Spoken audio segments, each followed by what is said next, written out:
বিগত 58 বছর ধরে কল্যাণী ফুটবল লিগ হয়।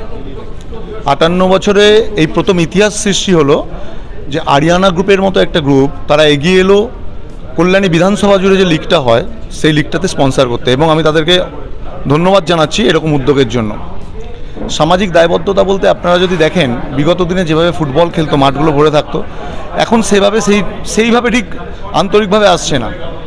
এই আরিয়ানা গ্রুপের এই যে প্রচেষ্টা, এটা আগামী দিনে মাঠে ফুটবলারদের মাঠমুখী করবে। এবং সবথেকে বড় কথা হলো কল্যাণীর ফুটবল যদি উন্নতি হয়, জেলার ফুটবল উন্নতি হবে, জেলার ফুটবল উন্নতি হলে রাজ্যের ফুটবল উন্নতি হবে, রাজ্যের ফুটবল যদি উন্নতি করে দেশের ফুটবল নিশ্চয়ই উন্নতি করবে, এটাই উদ্দেশ্য। কিন্তু যেই বিষয়টা আসলো যে আগে তো বহু ফুটবল হয়েছে, নতুন সাজটা কি রয়েছে? নতুন সাজটা হলো, আপনারা সেটা নিজেরাও জানেন যে কল্যাণী লিগ কবে হতো কবে শেষ হয়ে যেত অনেকেই খোঁজ রাখতো না, জানতোই না। খালি যে কটা ক্লাব তাদের সমর্থক তারাই জানতো। কিন্তু এই বছর গ্র্যান্ড ওপেনিং হতে চলেছে।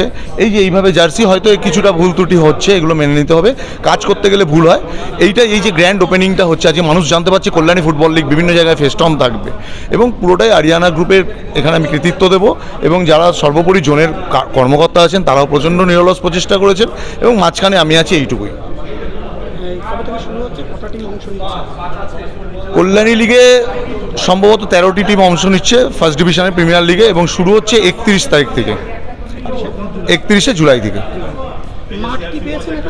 হ্যাঁ, মাঠ সেটা আমাদের যিনি জোনের সেক্রেটারি আছেন উনি বলতে পারবেন, তবে মাঠ, ড্রেসিং রুম সব কিছু মোটামুটি কনফার্ম হয়ে গেছে।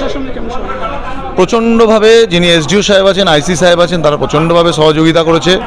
মানে তারাও সবসময় আমাদের পাশে থাকার চেষ্টা করে, তাদের মূল্যবান সময় বার করে। আমার নাম সুমন দত্ত, আমি প্রাক্তন ফুটবলার, আমি গয়েশপুরের বাসিন্দা।